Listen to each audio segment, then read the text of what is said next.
for fast, cheap, and reliable Madden 21 Ultimate Team coins. Make sure you guys go check out my sponsor, Easy Mutt. Use code VENOM at checkout for 5% off. Yo, what's up guys, VenomFire here, back with another video, and today we're going to be bringing you guys another pass defense in Madden 21. It's going to be a blitz style of defense, but we're going to be running that 3-3-5 odd formation that has the very good blitz. It's still very underused. The blitz still works 100%. And for me personally, it is super annoying to play against because it's just very difficult to block. You can have your running back there. If he's even on the opposite side, he usually does not pick it up. You can step up in the pocket. It's just very, very frustrating to go up against. Even running the ball, it works sometimes, but some weird stuff can happen. We all know that. So it's still one of the most annoying blitzes in the game. I'll show you guys a new setup to run it, just to give your opponent a lot of trouble. So 3-3-5 odd New York Giants defensive playbook. One thing that you want to go ahead and do is put safeties at linebacker. Now personally, I'm going to be using Justin Reed right here, so I like to put my user on this right hand side. Of course, for this particular formation, I like to have auto flip off. We'll go into some of the zone drop stuff later, but I do like to have auto flip off right here. Make sure you get a guy under 80 agility, get the fastest guy you can. I think McKinney is the fastest guy on Houston. He's not very fast, only 83 speed. But again, this is regs. The more speed in Ultimate Team, the better, of course. The play we're actually going to run is going to be just the cover 3 cloud. I feel like it's just a good, simple way to mix it up. Of course, you can really run it out of every single play. The blitz does work out of every single play. Anyways, going into our zone drops, you're going to go ahead and have auto flip off. Of course, we mentioned that. We're going to set our curl flats to either 20 or 25 yards. I go with 20. You're going to set your flats to about 5 yards, and that will pretty much be it. Again, cover 3 cloud. You're going to flip it just so that the blitzer is coming off that left-hand side, and we are going to be good to go on the offensive side of the ball. I'm just going to run a little trade Y flex here. We're going to set up some audibles, run plays like dagger, levels, Y sail, stuff like that. Anyways, let's get into it. All right, here we are out on the field. Now, I purposely came out against a very spread formation just so that it's not as easy for me to do these adjustments. It shows the versatility of the blitz and overall defense as well. So we're in trade Y flex. You notice that against these trips formation, against spread out formations, your linebackers are going to be a little bit off the line. Now, you can do one of two different things. Personally, against this, I'm probably going to base the line, so that's what I'm going to do. You don't have to do that. Again, that's an optional thing, but I am going to base the line. So that's going to be triangle, the left stick to the right. You notice it also kind of shifts your linebackers around. That doesn't affect the blitz or anything. You could run it unbase line. You could run a baseline. Again, does not make too big of a difference. The next thing that we're going to do is just set up the blitz. So we're going to go ahead, spread our defensive line. We're going to spread our linebackers as well. And then we're just going to quarterback contain by double pressing that RB or R1 button. That's pretty much going to be it. We'll just show it a couple times against this stock play right there. You see, again, simple little looping blitz. Of course, McKinney, not the fastest guy in the world, but we're still able to get this blitz go through pretty effectively. It is still pretty quick, even with one of these slower linebackers that you can actually get. So again, I can set up the blitz before I base the line. You see it doesn't affect anything because we shift our defensive line and our linebackers anyway. That's why it doesn't really have any difference on the play. Showing the blitz again, we're just going to set it up like this, and it's just very difficult. I might actually just start control on offense a little bit and kind of show what it looks like. I'm actually going to block my running back as well, and you'll see the difference. We're going to set it up while blocking our running back, and then we're not going to control it, and then we'll set it up again where we actually are controlling the quarterback and show you how difficult it is to evade. So you see right there, he picks him up, but does he really pick him up? No, he kind of does, but he's right there. So it puts a lot of pressure on the quarterback. You're going to have good pocket presence. And this is pretty much what it looks like if you do not block your running back. You just try to use pocket skills. So if I'm trying to step up in the pocket, I'm going to double team this middle guy. I'm going to kind of step up in the pocket like this, and you see, does not make a difference. The offensive line's not going to end up shifting around you, and it still will not affect the play. So you really just have to block your running back. That's going to be it. I've seen some people, you know, they'll like double team this guy, ID him. It does not work. I've tried pretty much everything, especially in that gameplay.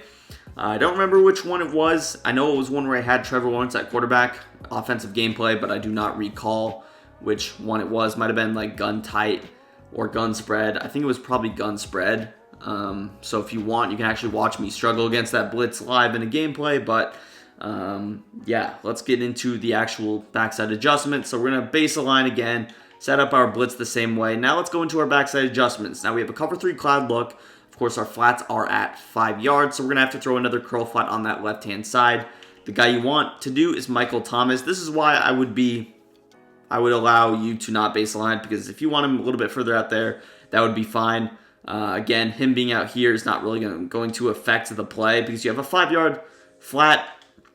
It gives you a little bit of wiggle room. You're not playing him at 0, so you can move him out. I would move him out a little bit, but I still want him to potentially play a role against the run, so that's why I kind of keep him there. Big thing with this defense, it's going to be weak against the run like a Big Dime 146, so you are probably going to want an inside stuff. I would definitely recommend having that. You can also press your defensive backs if you choose to. Now, on this right-hand side, we have just the curl flat. It's going to play deep, but what if he runs levels Y sail? What if he runs something like this? He's going to look to the flats immediately, so we're just going to throw J.J. Watt here in the hard flat. Probably should have put a linebacker there and put J.J. on the left side, but, it's perfectly fine. J.J. Watt's actually not that bad in coverage. So this would be the look that we have.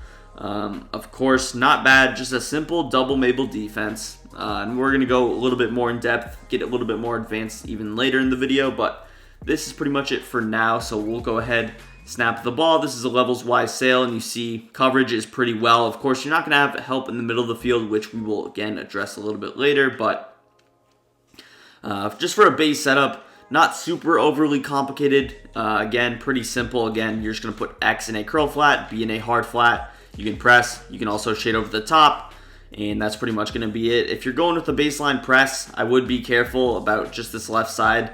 I might want to move Conley out a little bit. Might want to move Murray over a little bit. Just be careful. Again, inside stuff, I would want him on this player right here. I think there is a way to shoot the gap. Might have actually even made a run defense out of this, but overall, can't remember it off the top of my head. So again, inside stuff's going to help you a lot, assuming that you're using this against shotgun formation. So here it is again. You see the coverage pretty well. You're going to have to get the ball very quickly. You see, at the moment that I get hit, no route is really developed. So even if they go with like an out route on the left side, you're worried about getting beat vertically, they're not going to have a lot of time to develop it. So maybe you think, oh, they can fit it in there. That is a small hole that does get open, and this is another reason why I don't want to move my curl flat out super far, because he actually can defend things like the in route. You see how he's actually defending it pretty well. But you see, you just don't have a lot of time. No running back route is even developed. This would be open against a double flat when everything is completely set up. Everything's not set up. The drag barely gets past that hash mark before you get hit. Even with Gunslinger, you're going to have to get the ball off right here, probably right around here, to just get that throwing motion off before getting hit. And you see, not the most difficult work in the game. Most people here are going to probably throw it to A. Even if they complete it, it's a very minimal game. And overall, people just do not make the smartest of decisions when pressure is hitting them. That's a known fact. I do the same thing when people send pressure at me. I will tend to make bad reads. Or on occasion, I mean, sometimes people will be pretty good against the blitz. It really does just kind of depend on the player. So again, I'll show this setup one more time, then we'll hop into that extra kind of more aggressive setup that I talked about. So again, the nice thing about this blitz is that you do not need to have 4 people blitzing. I can have 3. I think I can actually have 1 and just have McKinney blitzing off the edge, and it would work perfectly fine. So that adds some versatility to your defense. That's something that's pretty solid. Of course, I like to usually have my inside stuff on the blitz, but against the run, it really would not make too big of a difference. But again, one more time, here's a look. We're going to snap the ball, kind of lurk down A. You see, can go over to the crosser. So it's a pretty simple lurk against just even a really good stock play. I can kind of just lurk on the drag. He sees me on it. He's not going to throw it. And then I can go right up to the crosser when I see the pressure getting close or about to hit him. So that's something that I like to go ahead and do. We'll hop into the next way to run this blitz. And the next way to actually run the blitz is going to be mixing in defensive lineman routes, or zones. So what we're going to do is I can do a couple of different things. I can, one, I'll show 2 different setups, kind of what I'm trying to say. So we'll set up the blitz, spread the linebacker, spread our defensive line, contain, just like so. And here's where I'm going to show the first setup. Now, the first way I could do it is I could put McKinney here in the curl flat. Now, this is a risky adjustment. The reason for that is he is so far off that I wouldn't really recommend this setup, but if I did, I could either have I have the versatility to put either a hook curl here, or I can actually man him up on a guy like Allen Robinson. Of course, when I do that, it's still going to keep the same thing on this right-hand side, so I could either do this. Again, I can put McKinney in the hook curl. I think I can put him in a QB spy. I can really do whatever I want with him. This just gives me an extra guy. Again, the blitz realistically should still work. You see, again, it works 2 people, usually 1 people also. So you really have a lot of versatility, as I mentioned multiple times, to do whatever you want. Again, that one's a little bit riskier because you have someone going so far from the defensive line all the way over. So even a simple corner out from a guy like Anthony Miller, any kind of a C route, it just beats you. So that's not one I really recommend unless for whatever reason they're running the trips on the short side of the field. That would be a situation where I might do that. The other kind of option you have is to put just like your D tackle in the zone. If I were to put my D tackle in the zone, what I would do is I would probably go with like either McKinney in the vertical hook. One unfortunate thing about this formation is the bluff blitzes. You can't really put people in bluff blitzes, so I can't get that 3 receiver hook, I don't believe, after trying everybody. Yeah, you can't really get it, so that's unfortunate, but it's not the end of the world. I can go with something like this, would still be decently successful. Of course, I can put one of these guys on a spy, but this would be an option that you have as well. So you see right there, just going to throw it, and you see I can't even get the ball off with a quarterback who doesn't have gunslinger. Nothing's going to be developed. Nothing's going to be open. It's really just a guessing game at that point. But yeah, we'll show these setups one more time. I'll just kind of show what they both look like. Again, the first way you can do it is something like this, where you put Y on the curl flat and you man up this player on whoever you want.